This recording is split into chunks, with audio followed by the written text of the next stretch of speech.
నమస్తే అండి. ఈరోజు మనం మేతతో పాటు ములకాకు ఇచ్చుకున్నామండి. అయితే ఆకుకూరలు ఇచ్చేటప్పుడు వాతావరణం చల్లగా ఉండేటట్టు చూసుకోండి. ఆకుకూరలు అనేవి కొద్దిగా వేడి చేసే స్వభావం కలిగి ఉంటాయి కాబట్టి వాతావరణం చల్లగా ఉన్నప్పుడు ఇచ్చుకోండి.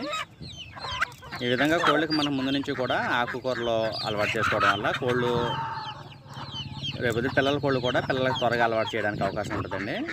ఈ విధంగా ఆకుకూరలు తినడం అలవాటు అయితే కనుక మేతతో పాటు కలిపి తినడం మొదలుపెట్టినట్లయితే కనుక కోడి అనేది త్వరగా పిల్లలకి అలవాటు చేయడానికి అవకాశం ఉంటుంది. దీనివల్ల పిల్లల్లో ఎండు తెగులు అలాంటి రోగాలు రాకుండా మనం నివారించుకోవచ్చు. పోషకాలు అందక పిల్లలు చనిపోవడం అలాంటి వాటి నుంచి మనం నివారించుకోవచ్చు. ఈ కోడి ఆకుకూరలు బాగా తింటుందండి. ఏ ఆకునైనా సరే ఇలాంటి కోళ్ళు ఏం చేస్తాయంటే పిల్లలకు త్వరగా అలవాటు చేస్తూ ఉంటాయి.